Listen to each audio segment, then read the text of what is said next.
শুভেচ্ছা সবাইকে। আমি দেবাশিস। তো আজকে কিছুদিনের বিরতির পর আমি আমার ক্যালকুলাস বিষয়ক আলোচনা আবার নিয়ে এসেছি। তো আজকে আমরা একটি বিশেষ অনন্ত ধারা সম্পর্কে জানব। তা হলো অনন্ত গুণোত্তর ধারা। তো আমরা এর আগের ভিডিওগুলোতে আমরা অনন্ত ধারা এবং তার সাথে সীমার কি সম্পর্ক সেটা আমরা আলোচনা করেছিলাম। আগামী আরও কিছু ভিডিওতে আমরা অনন্ত ধারা নিয়ে কিছু আলোচনা করব, যাতে করে আমাদের ক্যালকুলাস, বিশেষ করে সীমা নির্ণয়ে এবং ক্যালকুলাস পুরোপুরি বোঝার ক্ষেত্রে এই বিষয়টি যাতে আমাদেরকে সাহায্য করতে পারে। তো এই জন্য আমি পরবর্তী কয়েকটি ভিডিও আমরা অনন্ত ধারা নিয়ে রাখবো। তো আজকে অনন্ত গুণোত্তর ধারা সম্পর্কে জানব। তো আমরা জানি যে অনন্ত ধারা হলো যে ধারার পদের কোনো শেষ নেই, সেই ধারাকে বলা হচ্ছে অনন্ত ধারা। এবং আমরা আরও জেনেছি যে অনন্ত ধারা দুই প্রকার। প্রথম প্রকার অনন্ত ধারাকে বলা হয় অভিসারী ধারা এবং দ্বিতীয় প্রকার অনন্ত ধারাকে বলা হয় অপসারী ধারা। অভিসারী ধারার যোগফলগুলো একটি নির্দিষ্ট বাস্তব সংখ্যার দিকে বা নির্দিষ্ট একটি ফাংশনের দিকে চলতে থাকে, পৌঁছতে থাকে।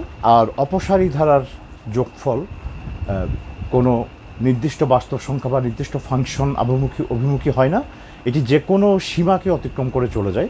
কাজে অপসারী ধারার যোগফল হলো প্লাস ইনফিনিটি অথবা মাইনাস ইনফিনিটি।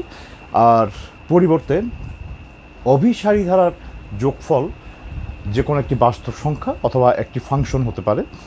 তো আমরা আজকে দেখব অনন্ত গুণোত্তর ধারা কখন অভিসারী হয়। সমস্ত ধারা অভিসারী হওয়ার জন্য অনেক অনন্ত ধারার অভিসারী হওয়ার জন্য কিছু শর্ত লাগে।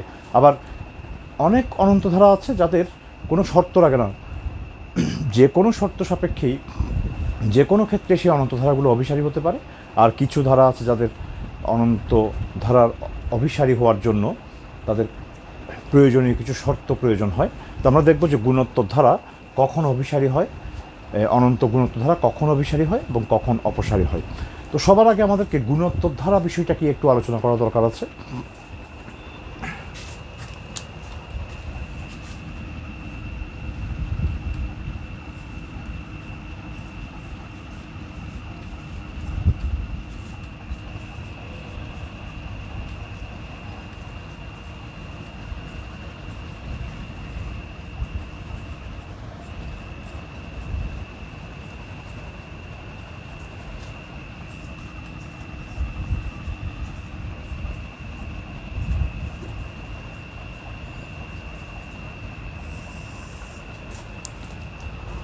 গুণোত্তর ধারা এর আরেকটি নাম হলো সমানুপাতিক ধারা।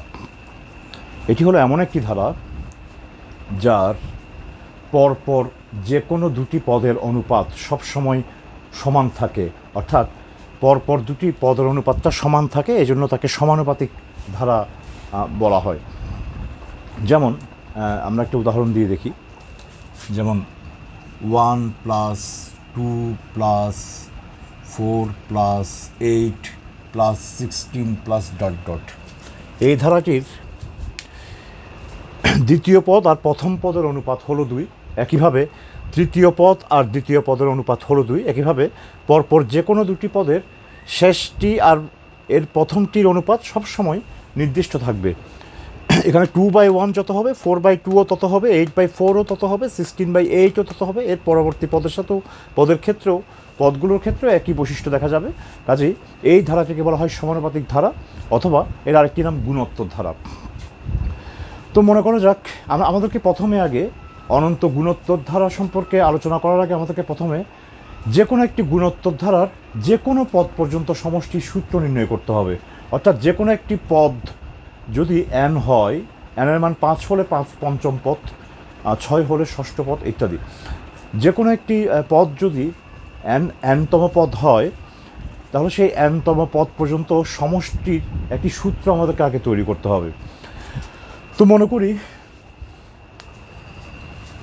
একটি গুণোত্তর ধারার প্রথম পদটি আমাদের জন্য নিশ্চয়ই প্রথম পদটি সবসময় 1 বা 2 ইত্যাদি থাকবে না। প্রথম পদটি যে কোনো বাস্তব সংখ্যা হতে পারে, এমনকি তাদের পরপর দুটি পদের অনুপাত যেটি সমান থাকবে সবসময়, সেটিও যে কোনো বাস্তব সংখ্যা হতে পারে। তো মনে করি যে কোনো গুণোত্তর ধারার সমষ্টি সূত্র বের করার জন্য আমরা সমস্ত কিছু অজ্ঞাত রাশি দিয়ে প্রকাশ করব। তাহলে একমাত্র যে কোনো গুণোত্তর ধারার সমষ্টি নির্ণয়ের ক্ষেত্রে সেই সূত্রটি আমরা ব্যবহার করতে পারবো। তো মনে করি এরকম একটি গুণোত্তর ধারার প্রথম পদ হলো যে কোনো একটি বাস্তব সংখ্যা এ, আর সাধারণ অনুপাত অর্থাৎ পরপর দুটি পদের যে অনুপাত, সেই অনুপাতটি বা রেশিওটি হলো আর। তারও ধারাটির প্রথম পদ হচ্ছে, আমি নিচে লিখছি 1 নম্বর পদ, পদসংখ্যা নিচে লিখছি 1, এটা প্রথম পদটা হলো এ, প্লাস যেহেতু পরপর দুটি পদের অনুপাত বা রেশিও আর, কাজে দ্বিতীয় পদটি অবশ্যই হবে এ ইন্টু আর। একইভাবে তৃতীয় পদটি হবে এ আর স্কোয়ার, এটা দ্বিতীয় পদ, এটা তৃতীয় পদ। তো এভাবে nতম পদটি কী হবে, খুব ভালো করে খেয়াল করি। প্রথম পদ, এই যে পদসংখ্যা নিচে লেখা হচ্ছে 1 2 3 এভাবে n, প্রথম পদ যখন 1, মানে পদসংখ্যা যখন 1, প্রথম পদ 1-এর ক্ষেত্রে পদটি হচ্ছে এ, আমরা লিখতে পারি ইচ্ছে করলে এ ইন্টু আর টু দি পাওয়ার 0। আমরা জানি আর টু দি পাওয়ার 0 হচ্ছে 1, এর পাশে 1 গুণ করলে এই থাকে, কাজে আমি এই পদটাকে লিখতে পারি এ ইন্টু আর টু দি পাওয়ার 0। দ্বিতীয় পদ হচ্ছে এ আর টু দি পাওয়ার 1, তৃতীয় পদ হচ্ছে এ আর টু দি পাওয়ার 2 ইত্যাদি। কাজেই এই নিয়মটা যদি আমরা বুঝতে পারি, খুব ভালো করে খেয়াল করলে কিন্তু এখানে একটা নিয়ম পাওয়া যাচ্ছে। পদসংখ্যার সাথে পদগুলোর সম্পর্ক দেখা যাচ্ছে, প্রত্যেকটা পদে দুটো উৎপাদক আছে, একটা এ আর একটা আর এর পাওয়ার।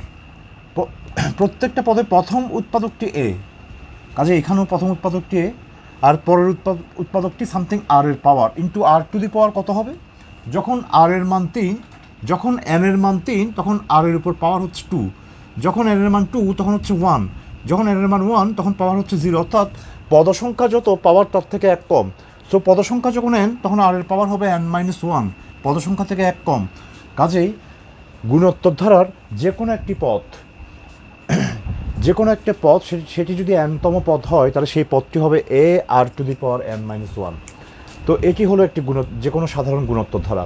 তো আমাদের সবার আগে এই nতম পদ পর্যন্ত এই গুণোত্তর ধারাটির যোগফলের, এখানে তো অনেকগুলো পদ আছে যেগুলো আমরা লিখিনি, এগুলোকে মিসিং পদও বলা যায়।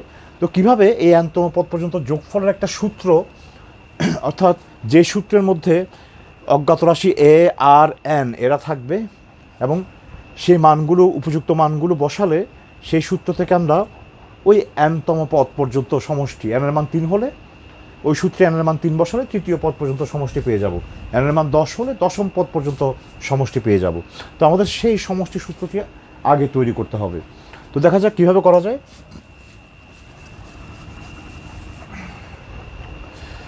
মনে করি এই ধারাটির nতম পদ পর্যন্ত সমষ্টি হচ্ছে এস এন। সামেশন শব্দের প্রথম অক্ষর এস আর তার নিচে সাফিক্সে এন দিয়ে বোঝানো হচ্ছে যে একটি ধারার nতম পদ পর্যন্ত সমষ্টি। সো ধরা যাক যে S n is equal to হচ্ছে a plus a r square plus dot dot dot plus a r to the power n. এখানে প্রতিটি পদ পাওয়া যাচ্ছে পূর্ববর্তী পদের সাথে আর গুণ করে, যেহেতু সাধারণ অনুপাত গুণ করে করে একটি পদ থেকে তার পরবর্তী পদটি পাওয়া যাচ্ছে, এজন্য এই ধারাটি আরেকটি নাম হলো গুণোত্তর ধারা। তো আমি যদি এই ধারাটার উভয় পক্ষে সাধারণ অনুপাত আর দিয়ে গুণ করি, তো এখানে এই পাশে হবে আর ইন্টু এস এন, এই পাশে এর সাথে যখন আর গুণ হবে এটা হয়ে যাবে এ আর। কাজে আমরা এটাকে একটু পরে লিখবো, অর্থাৎ এই এর সাথে আর গুণ করলে যে এ আরটা হবে সেটা আমরা এখানে লিখব। এই এর সাথে আর গুণ করে যেটা হয়েছে সেটাকে আমরা এখানে লিখলাম। একইভাবে এ আর হবে এ আর স্কোয়ার, এটাকে লিখবো এখানে। একইভাবে এই পদটা এর সাথে আর গুণ করে হবে, এভাবে এইটার সাথে আর গুণ করে হবে a r to the power N, আর এটার সাথে আর গুণ করে হবে এ আর টু দি পাওয়ার, দুঃখিত, nতম পদটি এ r to the power N অবশ্যই হবে না, nতম পদটি হবে a r to the power n-1। কাজেই এটি হবে আর টু দি পাওয়ার এন। তাহলে প্রত্যেকটি পদের সাথে আর গুণ করাতে প্রত্যেকটি পদে আর এর যত পাওয়ার ছিল এক বেশি হয়ে যাবে, এ হয়ে যাবে এ আর হবে a r square, a r to the power n minus one হয়ে যাবে a r to the power N. এবং এই পদগুলোকে আমরা এক ঘর ডান দিকে সরিয়ে লিখলাম। তো এখন যদি 1 নং থেকে 2 নং আমরা বিয়োগ করি তাহলে দেখা যাচ্ছে এখানে 1 minus r into s to the power n বিয়োগ করলে এস এন কমন নেওয়ার পর 1 minus r into s to the power n. এখানে দেখা যাক এই প্রথম ধারার এতটুকু পদ পর্যন্ত সমষ্টি আর দ্বিতীয় ধারাটার এতটুকু পদ পর্যন্ত সমষ্টি একদম সাধারণ, কাজে বিয়োগ করলে এই অংশটুকু চলে যাবে, প্রান্তিক এই দুটি পদ পড়ে থাকবে, কাজে ডান পাশে বিয়োগফলটি হবে a minus a r to the power n. অর্থাৎ আমরা লিখতে পারি 1 minus r into S n is equal to a into 1 minus r to the power n. কাজে আমরা পাচ্ছি এস এন সমান হচ্ছে a into 1 minus r to the power n divided by 1 minus r. তাহলে আমরা এনতম পদ পর্যন্ত গুণোত্তর ধারার সমষ্টি নির্ণয়ের সূত্র পেয়ে গেলাম। এটি হচ্ছে সেই সূত্র, যে কোনো গুণোত্তর ধারার প্রথম পদ যদি এ হয়, সাধারণ অনুপাত যদি আর হয়, তাহলে তার এনতম পদ পর্যন্ত সমষ্টি অবশ্যই হবে a into 1 minus r to the power n divided by 1 minus r. লক্ষ্য করি ডান পাশের রাশিটির লব এবং হরকে যদি আমি -1 দ্বারা গুণ করি, এই একই রাশিটি পরিণত হচ্ছে এভাবে a into r to the power n minus one divide by r minus one. এটা আর এটা একই কথা। তাহলে আমরা দেখছি আর এর মান যে কোনো বাস্তব সংখ্যা হোক, এ এর মান যে কোনো বাস্তব সংখ্যা হোক, এন এর মান যে কোনো স্বাভাবিক সংখ্যা হোক, পদসংখ্যা কখনো যে কোনো বাস্তব সংখ্যা হতে পারে না, পদসংখ্যা কখনো ভগ্নাংশ হতে পারবে না, পদসংখ্যা কখনো ঋণাত্মক বা অমূলক সংখ্যা হতে পারবে না, পদসংখ্যা সবসময় হবে 1 2 3 4 অর্থাৎ স্বাভাবিক সংখ্যা ইত্যাদি। তো আর এর যে কোনো ইত্যাদি যে কোনো বাস্তব মানের জন্য আমরা এনতম পদ পর্যন্ত সমষ্টি সূত্র পেলাম। এখানে একটা কথা একটু ভালো করে লক্ষ্য করে দেখা যাবে, আর এর সমস্ত মানের জন্য আমরা এখান থেকে সমষ্টি খুব সহজে নির্ণয় করতে পারবো, কিন্তু একটি মানের জন্য আমরা আসলে সহজে নির্ণয় করতে পারবো না। সেই মানটি হলো r is equal to 1। R is equal to যদি 1 হয় তাহলে এখানে উপরে 1 মাইনাস 1 0, নিচেও 0, 0/0 অনিশ্চিত আকার। কাজেই অনিশ্চিত আকার এসে উপস্থিত হলো, কাজে আমরা সহজে এটার মানটি নির্ণয় করতে পারবো না। তো এই সূত্রটি তখনই প্রযোজ্য হবে, তখনই সহজভাবে আমাকে গুণোত্তর ধারার সমষ্টি সূত্র বের করে দেবে, সমষ্টি নির্ণয় করে দেবে, যদি আর এর মান 1-এর সমান না হয়, অর্থাৎ এক্ষেত্রে আর ইজ নট ইকুয়াল টু 1। তো আর ইজ ইকুয়াল টু 1 হলে এখানে অনিশ্চিত আকার, অর্থাৎ অনিশ্চিত আকারের পেছনে কিন্তু একটি বাস্তব মান থাকে, কাজে আর ইজ ইকুয়াল টু 1 হলেও নিশ্চয়ই এই ধারাতে একটি সমষ্টি পাওয়া যাবে। তো কি করা যায়, আমরা এখান থেকে তো আমরা সরাসরি পাচ্ছি না, তো একদম প্রথম থেকে শুরু করে আর ইজ ইকুয়াল টু 1 হলে এর প্রত্যেকটি পথ হবে এ, তাহলে তখন গুণোত্তর ধারাটি হবে এ প্লাস এ প্লাস এ প্লাস ডট ডট ডট। যদি আর ইজ ইকুয়াল টু 1 হয় তখন এস এন গুণোত্তর ধারাটি হবে এ প্লাস এ প্লাস এ প্লাস এন সংখ্যক এর যোগফল, তাই না? 1 নম্বর 2 নম্বর 3 নম্বর এভাবে এন সংখ্যক এর যোগফল। আমরা জানি এন সংখ্যক এর যোগফল হচ্ছে এন এ। কাজেই আর ইজ ইকুয়াল টু যখন 1 তখন আমাদের সেই গুণোত্তর ধারাটির সমষ্টি এস এন হচ্ছে এন এ। তো আমরা এই বিষয়টাকে সংক্ষিপ্তভাবে যদি আমরা সূত্রটাকে আলাদা করে উল্লেখ করি, তো মুছে ফেলি এগুলো।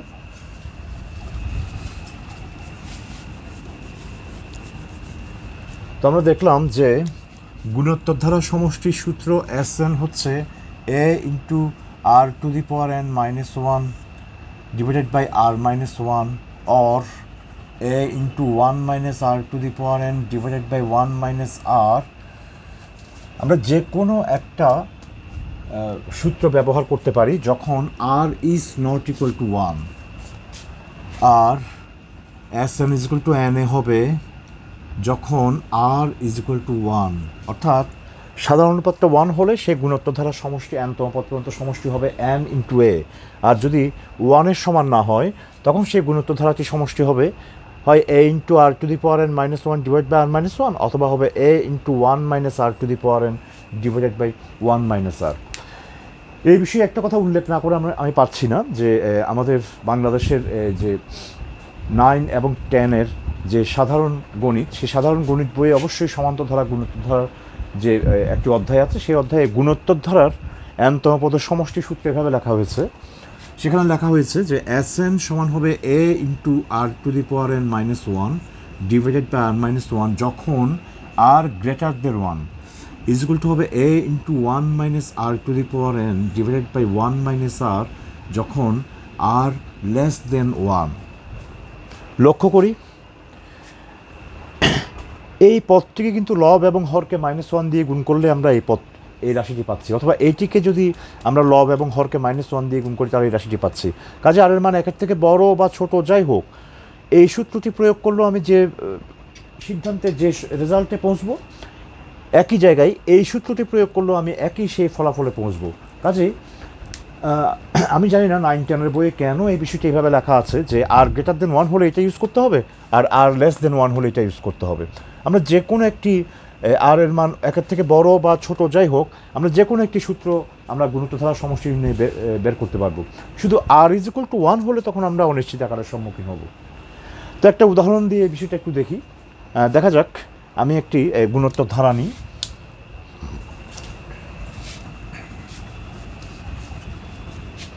ধরা যাক 1 plus 2 plus 4 plus dot dot dot, এটার এনতম পদ পর্যন্ত সমষ্টি নির্ণয় করতে হবে। তাহলে আমি যদি এখানে দেখা যাচ্ছে এ হচ্ছে 1 আর আর হচ্ছে 2, মানে আর হচ্ছে 2 যেটা একের থেকে বড়। তো আমাদের 9-10-এর জেনারেল ম্যাথ সাধারণ গণিত বই বলছে যে একের থেকে বড় যদি হয় তাহলে এই সূত্র ব্যবহার করতে হবে। দেখি আমরা একের থেকে বড় এই সাধারণ অনুপাতের ক্ষেত্রে এই সূত্র ব্যবহার করলে কি হয়। ইজ ইকুয়াল টু হচ্ছে 1 into 1 minus 2 to the power n divided by 1 minus 2, অর্থাৎ 1 minus 2 to the power n divide by 1 minus 2 is equal to minus is equal to 2 to the power n minus 1। আর আমরা যদি এই সূত্রটা প্রয়োগ করি তখন কি হবে, আর ইজ ইকুয়াল টু 2 বসালে তাহলে a ইজ ইকুয়াল টু 1, একই ধারার ক্ষেত্রে 1 into 2 to the power n minus 1 divide by 2 minus 1 is equal to 2 to the power n minus 1। একই সিদ্ধান্ত আসলো। অর্থাৎ যে কোনো গুণোত্তর ধারা আমাকে দেওয়া হোক না কেন, যদি তার সাধারণ অনুপাতটি একের থেকে বড় বা ছোট যাই হোক, আমরা এই সূত্রটি অথবা এই সূত্রটি যে কোনো একটি সূত্র ব্যবহার করে আমরা তার সমষ্টি বের করতে পারবো। শুধু আর ইজ ইকুয়াল টু 1 হলে আমাদের সেই গুণোত্তর ধারার এনতম পদ পর্যন্ত সমষ্টি হবে n ইন্টু a। তো আজকে আমরা একটি গুণোত্তর ধারার এনতম পদ পর্যন্ত সমষ্টি কীভাবে নির্ণয় করতে হয় দেখলাম। তো আগামী ভিডিওতে আমি অনন্ত গুণোত্তর ধারা বিষয়টি কী সেইটি আলোচনাতে যাব, এবং তার পরবর্তীতে আমরা বিভিন্ন অনন্ত ধারার একটি তালিকা দেব, যে অনন্ত ধারাগুলো আমার প্রয়োজন হবে সীমা নির্ণয়ের ক্ষেত্রে। তো আজকের জন্য এ পর্যন্তই। ধন্যবাদ সবাইকে।